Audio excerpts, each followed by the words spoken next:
नमस्कार साथियों, मैं जयप्रकाश तिवारी। साथियों, पश्चिम बंगाल की राजनीति में इतिहास बदल चुका है। 34 साल वामपंथ का शासन, 15 साल ममता बनर्जी का शासन और अब पहली बार बंगाल में बीजेपी की पूर्ण बहुमत वाली सरकार बनने जा रही है।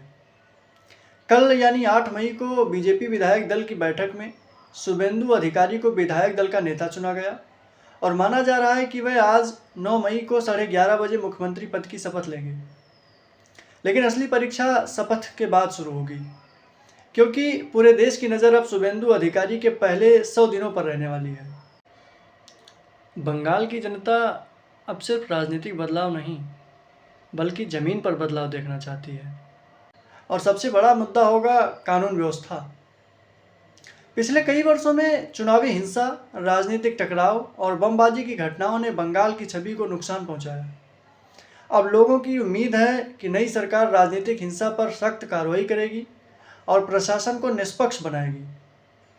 और दूसरा बड़ा मुद्दा उद्योग और रोजगार। एक समय था जब कोलकाता देश के सबसे बड़े आर्थिक और सांस्कृतिक केंद्रों में गिना जाता था, लेकिन लंबे समय तक उद्योगों के पलायन, निवेश की कमी और राजनीतिक अस्थिरता के कारण बंगाल की आर्थिक रफ्तार धीमी पड़ती चली गई। 15 साल टीएमसी सरकार और उससे पहले लंबे वामपंथी शासन के दौरान राज्य में बड़े उद्योग, निवेश और रोजगार के अवसर अपेक्षित गति से आगे नहीं बढ़ पाए। अब सवाल यही है, क्या बीजेपी सरकार बंगाल में उद्योग वापस ला पाएगी? क्या युवाओं को रोजगार मिलेगा?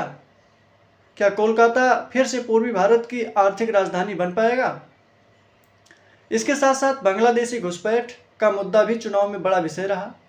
बीजेपी लगातार इसे राष्ट्रीय सुरक्षा और जनसंख्या संतुलन से जोड़ती रही है। इसलिए अब लोगों की निगाह इस बात पर भी होगी कि नई सरकार इस पर क्या कदम उठाती है। राजनीतिक विश्लेषकों का मानना है कि अगर पश्चिम बंगाल दोबारा आर्थिक ताकत बनता है तो इसका फायदा सिर्फ बंगाल को नहीं, बल्कि पूरे पूर्वी भारत और देश की अर्थव्यवस्था को मिलेगा। यानी अब बंगाल में सिर्फ सरकार नहीं बदली है, बल्कि उम्मीदों का एक नया अध्याय शुरू हुआ है।